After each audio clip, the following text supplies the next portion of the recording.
first part of the family is my mother's family. Her father had 10 children, 5 boys and 5 girls. Came in from Europe in 1875.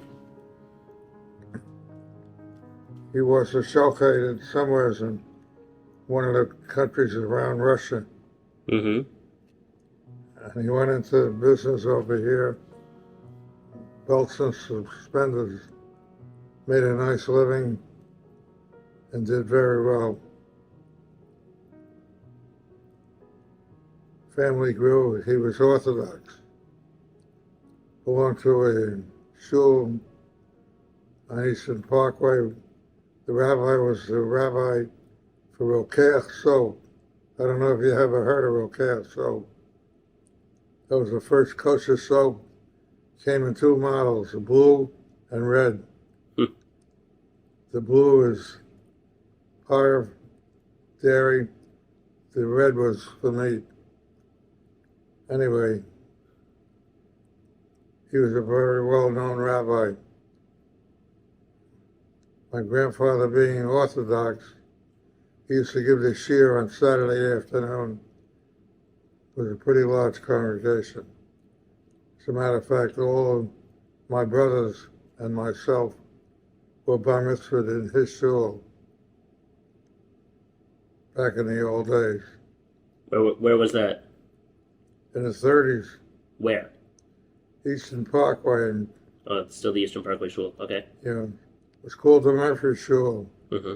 They bought the land, or it was donated by Mr. Murphy. And it was a Jewish community.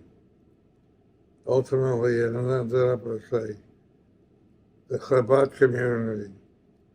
Many years later, and it's still a Chabad community today in that area. It was the foundation of Chabad in America. Wow. It came in the 30s, the late 30s. Anyway, I met Gladys Finkelstein. She was from Norwalk, Connecticut. Her parents were Sam and Jeanette Finkelstein. They got married. He was working for MGM, something to do with the movie theater business. And they ended up and settled in Norwalk, Connecticut, where they helped build a Jewish community. He was a founder of the shul, very active in the shul, and the Jewish community grew. They had an Orthodox, conservative, and Reform community, kosher butcher, and a very active Jewish community. They had 2 children. One was Gladys, and the other one was Rosalind.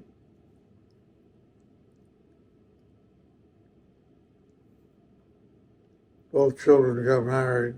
Rosalind got married to Arthur, had 2 children who are still alive today. Arthur and David. I'm not Arthur. Arthur was the father. David and Larry are the 2 children. Larry lives in Alaska and Los Angeles.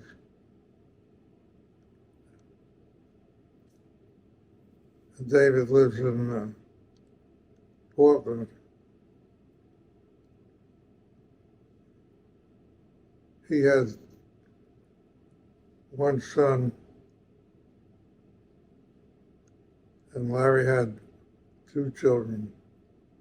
But that's not part of the family. The reason they ended up in, Finkelsteins ended up in Norwalk is that they took the train, and the last stop on the train was Norwalk, Connecticut. And they helped, like I said, they helped build this Jewish community.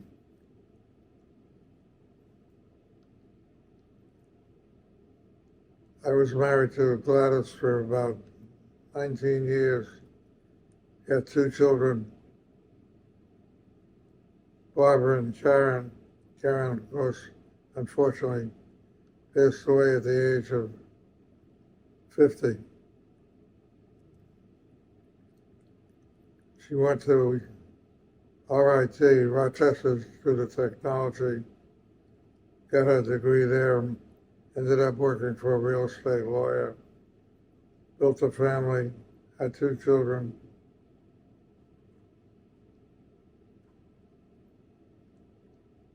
And we're still in touch with Barbara and her granddaughter, Karina, who's now about 9 years old. Beautiful child. You said Barbara. That's my mother. Pardon? You said Barbara. That's my mother. No, I mean Karen. Joanne and Michelle. Yeah, oh, yeah, Joanne, Michelle. Karen had Karina, Karen's daughter, married and had a daughter named Karina. Barbara got married, had a son named, what was that name? Jesse. Jesse. And Jesse is here today visiting us.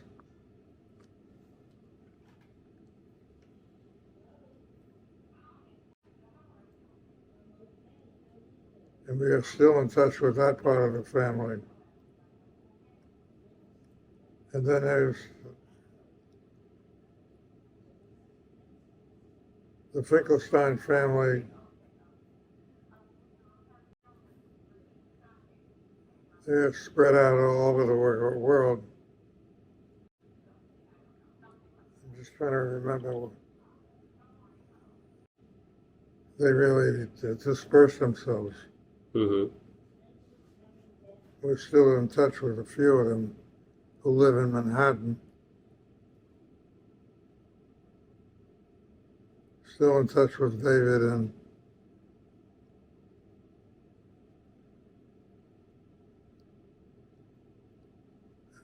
Larry and Carol. Carol lives in Portland, Oregon. We visit each other frequently, always in touch with each other on the telephone. My family, my father came from Vilna in Poland. His mother brought him here because the father died and she had a brother who had a wholesale dry goods business in New York. Eventually, my father became a partner, and that business grew well until the time the union broke them. Had 8 employees, but the union broke them. We wanted to change the employees, and they wouldn't allow it. And they were a very powerful union, Local 65. And we lived we were very comfortable. We lived in a 10-room house in Crown Heights. I went to the Crown Heights Yeshiva and went to the Yeshiva University High School and went through high school. As a matter of fact, one of the students was married to Baba's brother. He was in my class when we got to know each other.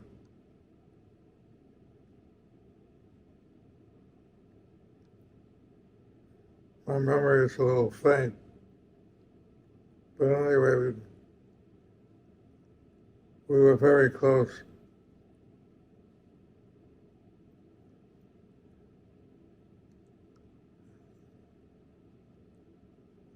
family grew. Rabbi Nachman Bullman married Shandy Bullman, or Baba's sister, Shandy, and they had 5 children. And he became very famous. He translated a series of books that one of the old rabbis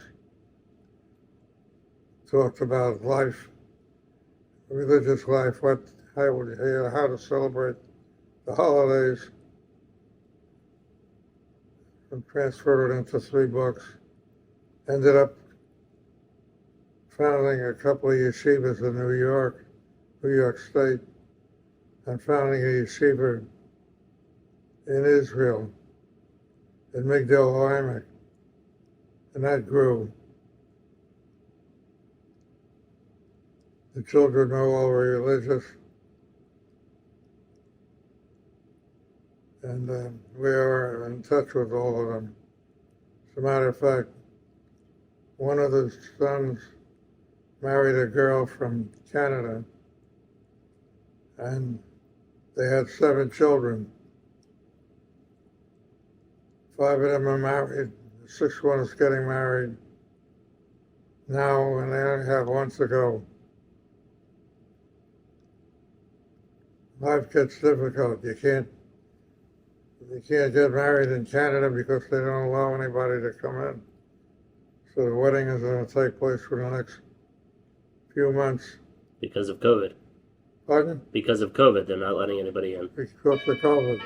Yep. Yeah. Anyway, after Gladys and I got married, I went to work for a chemical company called Fine Organics. Used to make the secret ingredient in Lifebuoy soap, and I was in the railroad division. We ended up doing a large volume business with the Transit Authority, the Port Authority of New York. We washed the Lincoln and Holland tunnels and the airport's runways. And that's how I ended up making my living. I worked for them for 35 years. Interesting career.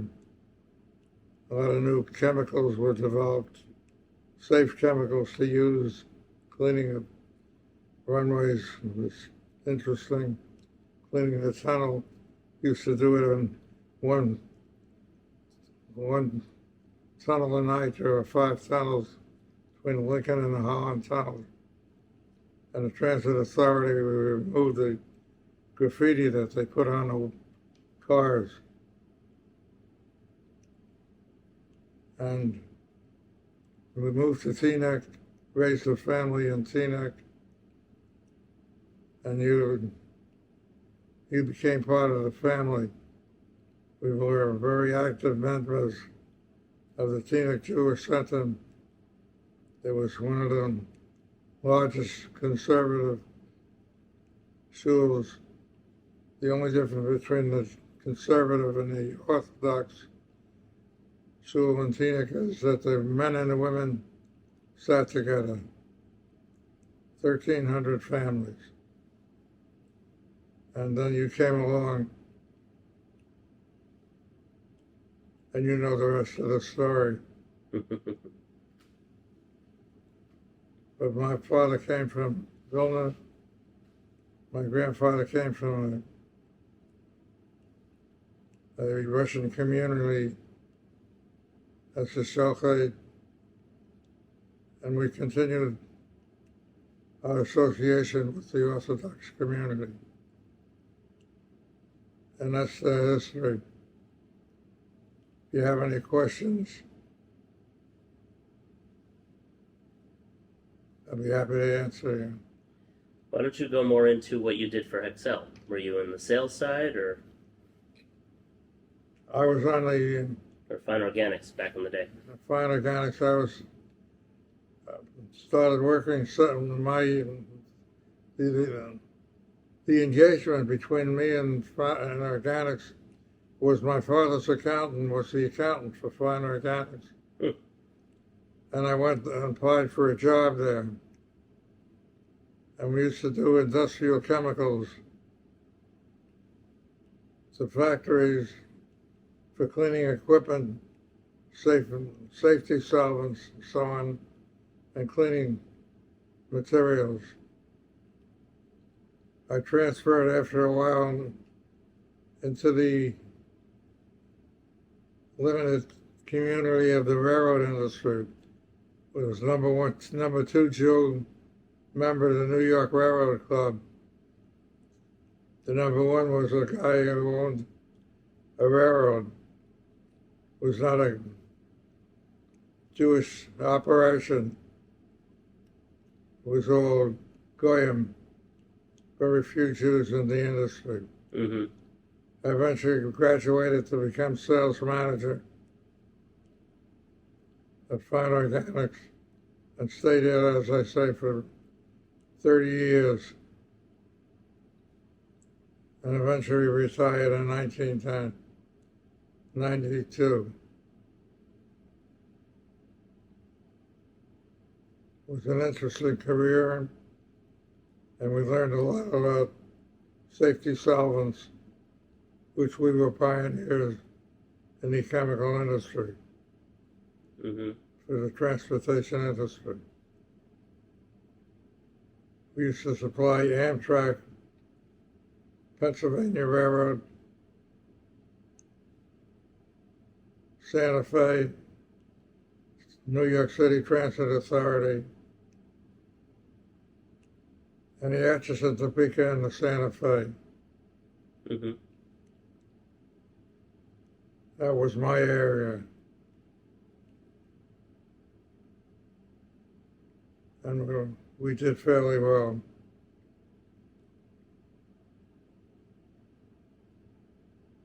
And it's about the history of where we all came from and what industries we were in. Mm-hmm. Let's go back to Teaneck. Why did you choose to go to Teaneck? And what year was that? Oh, we got married in 1956.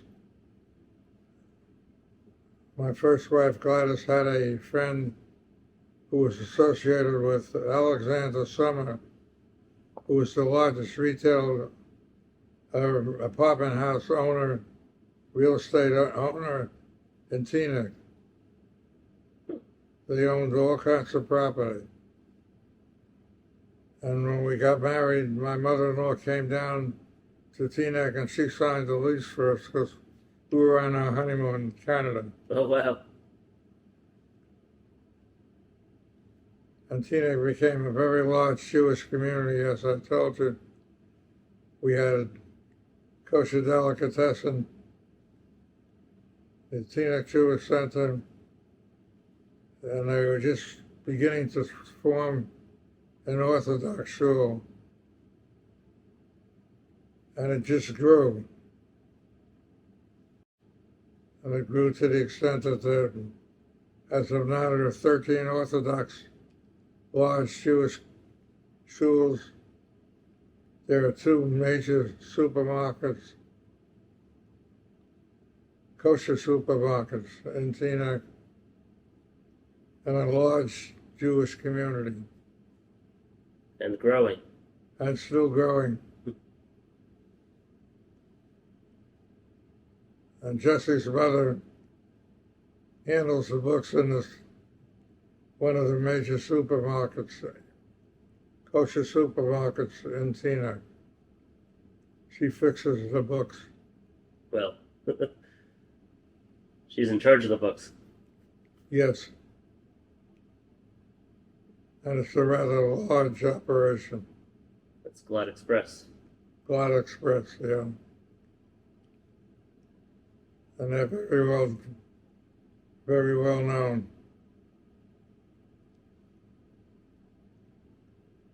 As a matter of fact, they supply the Kiddush to the Teaneck Jewish Center, which is strictly Orthodox today.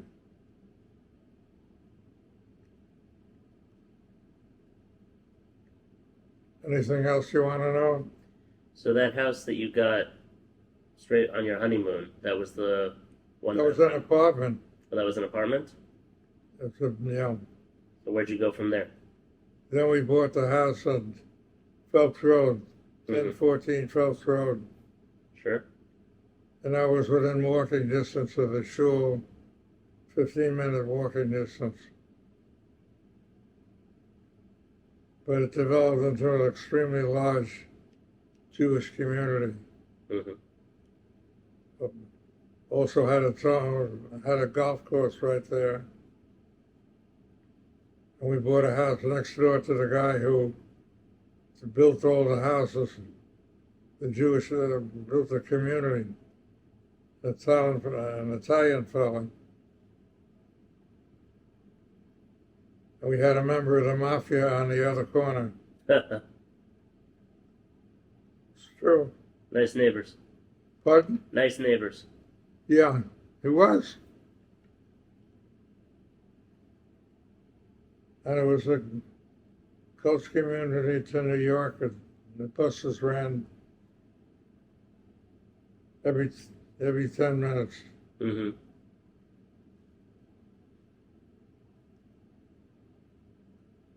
They also developed a girls' yeshiva and a boys' yeshiva. And there are several other Jewish schools in the immediate area. Mm-hmm. Why don't you tell me more about when you were growing up as a kid? Me growing up as a kid, Sure. I grew up in Crown Heights. I went to the yeshiva of the Crown Heights, which was the only yeshiva there at the time. There were a couple other Orthodox community yeshivas. And they used it from Crown Heights. I went to the Talmud Torah of Yeshiva University, TA.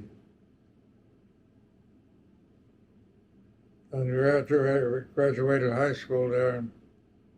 And we had they had two programs, one for rabbis and one for teachers.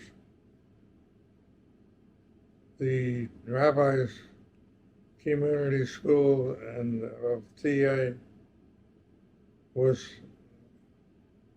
learning in Yiddish, the Gemara. And the school that I went to, we learned Gemara in Hebrew.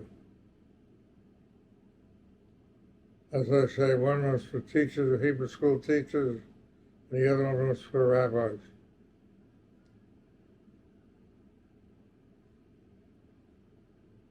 And part of the family was active at YU. One of them was a treasurer of YU Yeshiva University. And another member of my family, the Weiser family, was very active at Yeshiva University, gave a lot of money. As a matter of fact, the interesting thing is that they made their money in the lighting business.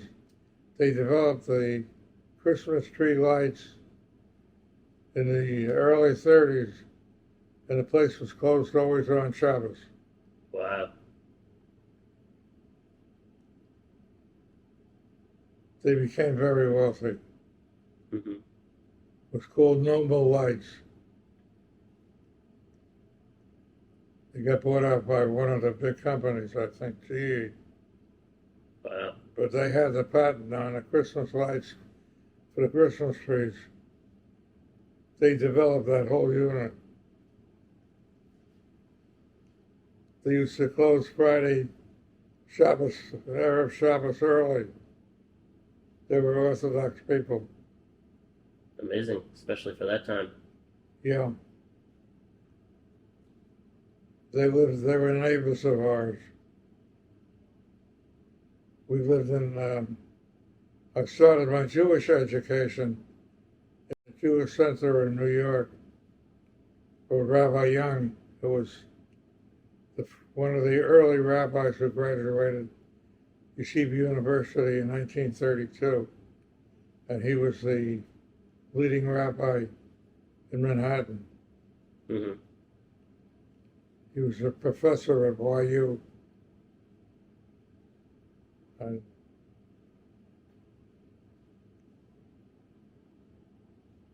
I can't remember what he was a special professor of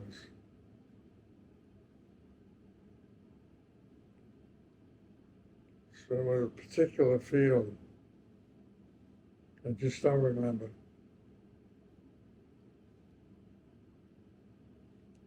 But that's where I started my Jewish education when I was in the 4th grade.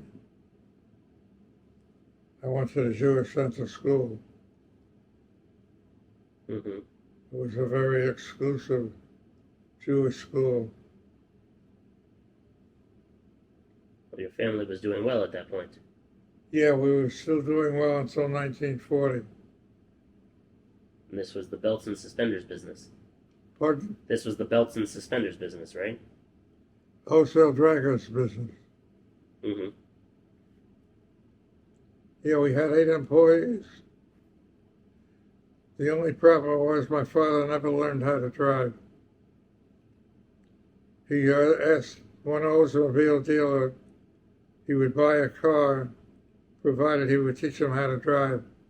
The guy never showed up. And this was in the Depression days. Yeah. It made a big difference in our lives. We never had a car until my oldest brother, Melvin, learned how to drive. He had two sons and a daughter. All of them are religious. Stephen runs the yeshiva in San Diego. He's got about 200 and some odd kids. And he's still running the yeshiva today. And it runs up to a high school. They have another high school in the area. And it's a very large community there, Jewish community. As a matter of fact, he belongs to a shul near his house. That's a square block, has Jewish members who have Shabbos apartments who live in other areas of the community. But it's a very large Jewish community. Mm-hmm. He has 6 children spread out all over the country.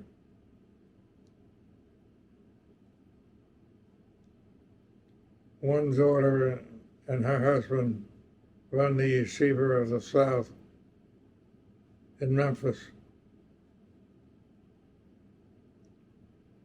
And he is part of the Clefus Clam group. Mm-hmm. That's where he got his name from, my nephew. And my other nephew lives in Israel and just recently retired from IBM. Still active in computer technology.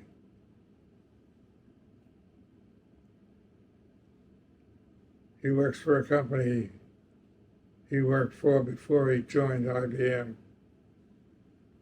Works 3 days a week in retirement. Great. Yeah, he worked for IBM for a long time. Pardon? He worked for IBM for a long time. Yeah, about 30 years.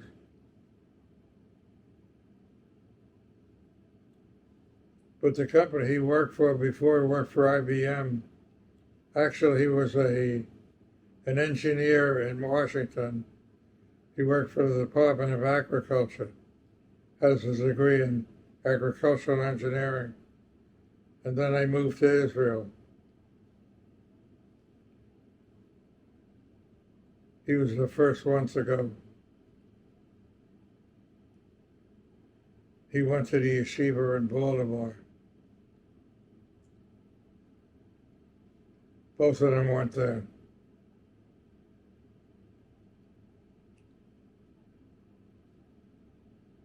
Then he took a job in New York. After that, when he got married, he was working as a taxi driver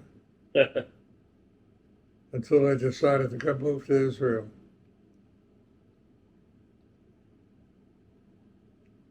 And then, of course, he got married before he went to Israel. Raised a family of 6 children, 4 of them here and 2 in Israel.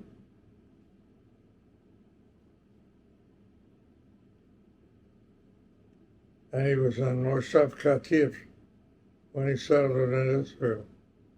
You heard of Moshav Katif? Mm-hmm. That was the community that moved out.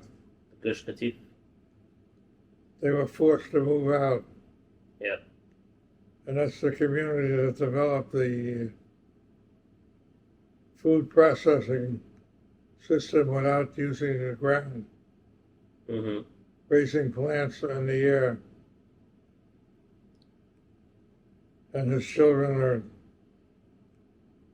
all doing reasonably well. One of them was an advisor to the Prime Minister. He used to write his speeches. Wow. He originally worked for the community from Italy that moved to England and Israel. And he was the head of the Sephardi community organization that kept in touch with all the different members who moved from Spain. He helped put them together.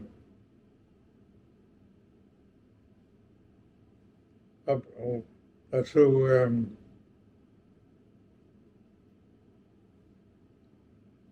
Stephen's daughter married. We went to the wedding, and so did Benji went to the wedding. He was in Israel at the time. And they were all Orthodox. Mm-hmm. They stayed with the religion. And they live all over the country. 3 families, 3 of his children live in that frat. One of them is a doctor. One of them is a builder. And I forget what the third one does. But the daughter takes care of health people. In other words, teach them how to take care of themselves. She works for the government, and she has 3 daughters.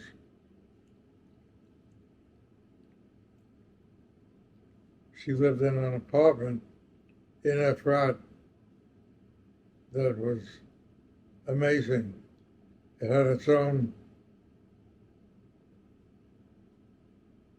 bomb-proof apartment in it. Mm-hmm. And it was a modern apartment before she moved. The 3 of them lived together.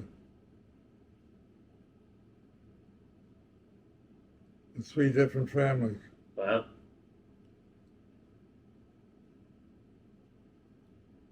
They all decided to stay in that frat.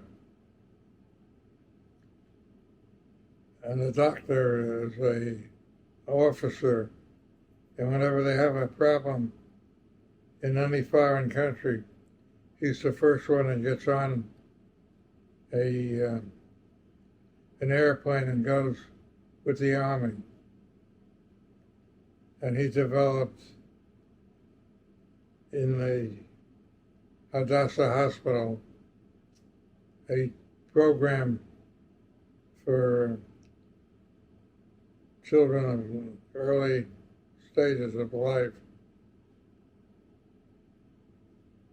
Trying to remember what you call it. For babies.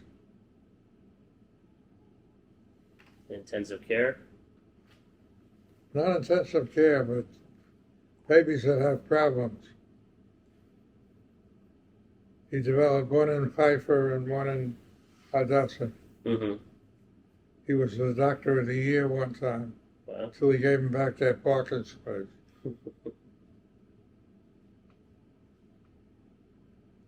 He's a brilliant kid. He married a doctor's daughter. But he became a doctor.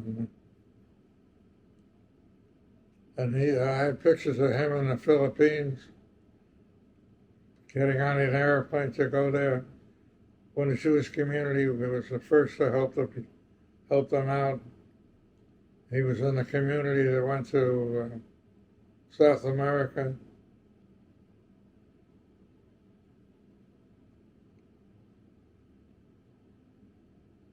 And he has 5 children.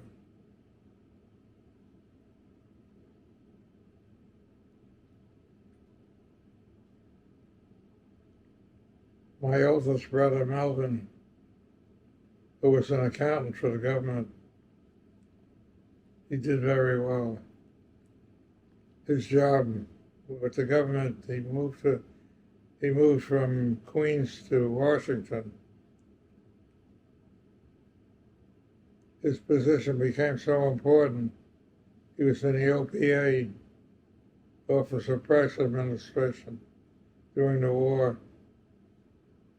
You had to be approved by Congress. Wow.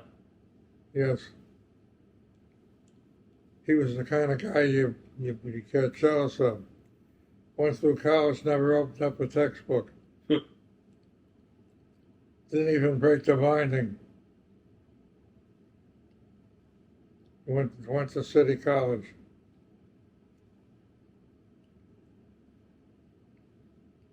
I went to City College.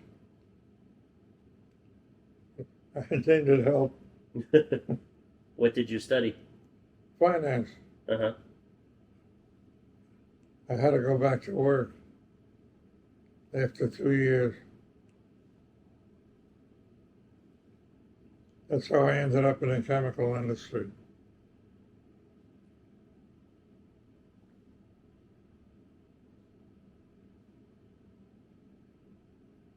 Why did you have to go back to work? That was 1940. My father had to give up the business. Ah. The union broke him. Mm-hmm.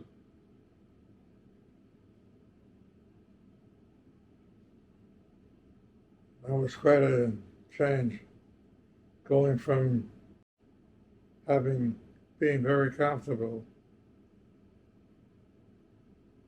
I did finish school and did get 2 years of college in. Mm-hmm. Then I broke out into the chemical industry. So you learned on the job? Yeah. Well, they had a training program at the company. Mm-hmm. And I went through that. Company was in Tenafly, New Jersey. It was a Jewish company. Yeah. As a matter of fact, Baba worked for the company, but left the company before I got there. Oh, that's because funny. she was pregnant. And in those days, in the 40s, people were pregnant, they didn't allow them to work.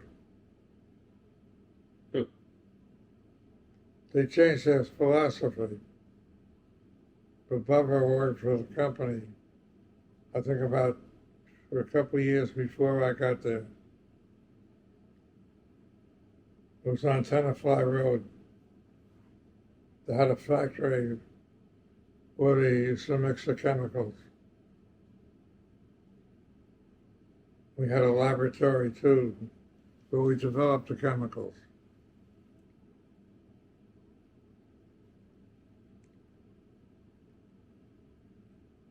It was an interesting profession because we used to make the chemicals for the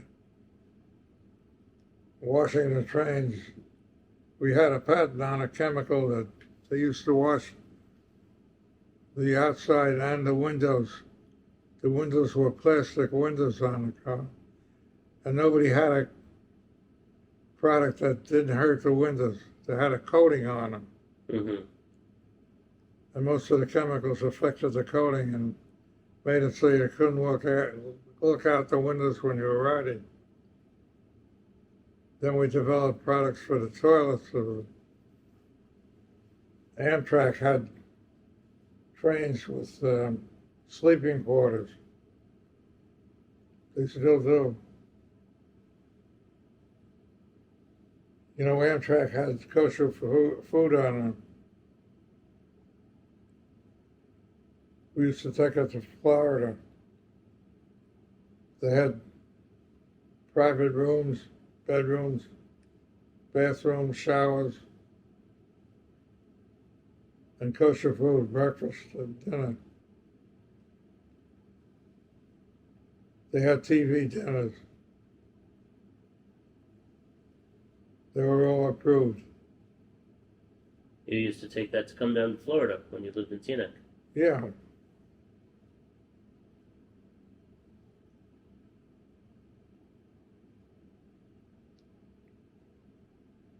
Used to have a private room, private bathroom, and kosher meals. Kosher breakfast and kosher dinner. Very nice. It was. Food was relatively good travel food, like the airlines did.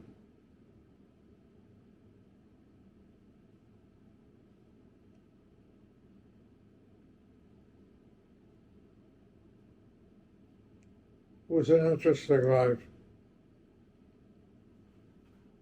Because, we made about 40 trips to Israel. Yeah, once a year, I think, right? Sometimes Yeah. more. Baba went 5 times one year. Wow. Well, her parents were not well, so she went.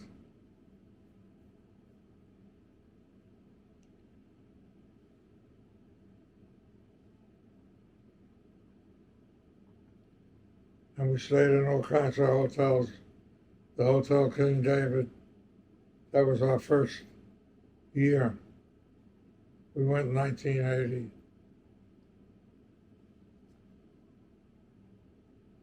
We used to rent apartments in Israel. Mm-hmm. They had a Jewish hotel that people from all over the world used to buy the apartments and own them. So when they didn't use them, when we went, we used to rent them. Mm-hmm. It was an economical way of doing it. We rent them for a month. They used to run about $3,000, $4,000 a month. It was in a hotel atmosphere. Right. It was in a community right downtown in Jerusalem. Mm-hmm. Hampshire here is going to a place like this in Jerusalem next week. Nice. Yeah. Her sister has an apartment in that place with her family. Mm-hmm. As I told her, she comes for money. It helps. Yeah. Well,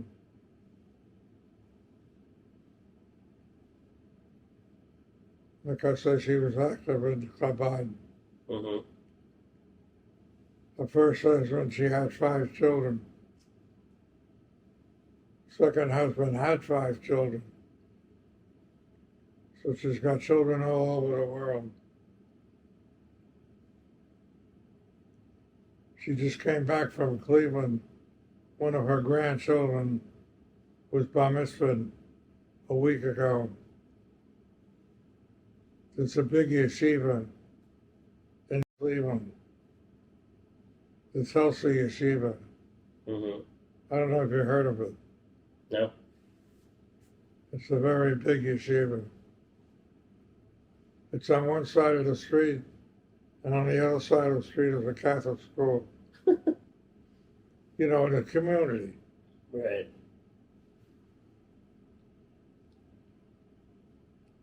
I know about it because I used to go up to Cleveland. The New York Central Railroad had their research laboratory there, and we used to work with the people. And the interesting thing is the guy who was president of the New York Central Railroad was Jewish. Mm-hmm. And what he did is he took a locomotive and put a jet engine in the locomotive and ran it in Jersey at 175 miles an hour on a special track they arranged. They were near New Brunswick. He was the only guy that ever did it. Can you imagine putting a jet engine in a locomotive? It must have been loud. Engine? Must have been very loud. Wasn't too bad. They issued a special type in commemoration of it. And it was in sterling silver. It got lost in the transformation when we gave up the 2 apartments. Mm-hmm.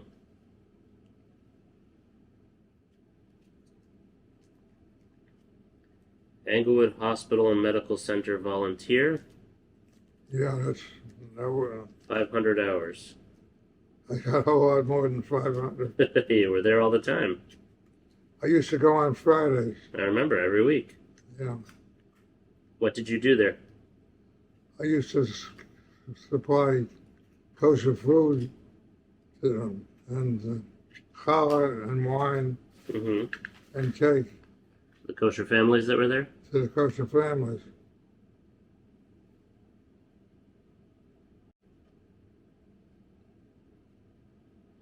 Super van. Yeah. Why don't you tell me how you got into doing that at Englewood? When I retired, I was looking for something to do, Mm-hmm. and I went over to the hospital and said I want to be a volunteer. And they had a volunteer program, and that's the part of the program I took. It was a Jewish woman who ran the program. Mm-hmm. It was a big program. They had about, maybe 60 or 70 people in it. Mm-hmm. But I ended up with that section. Right.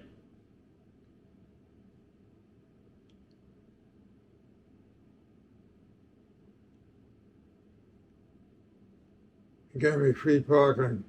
Nice.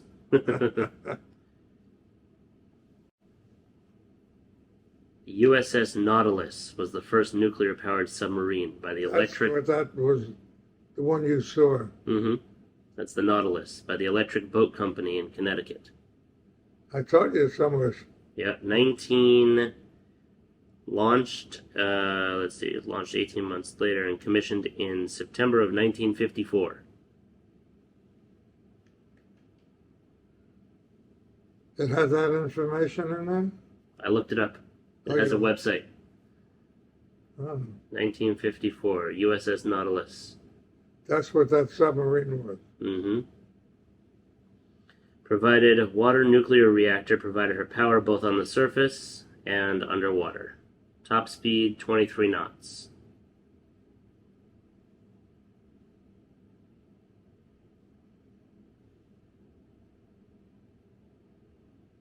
The pin looks exactly like the sub.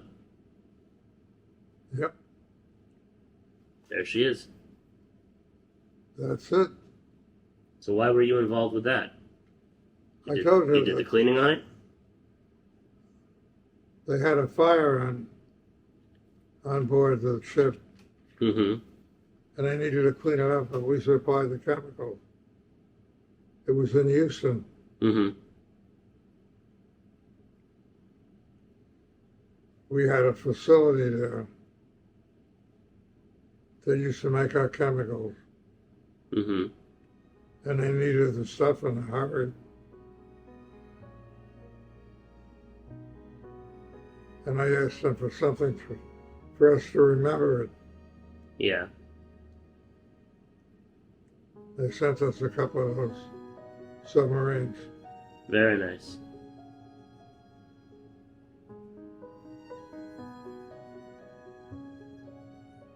We did do things in our day.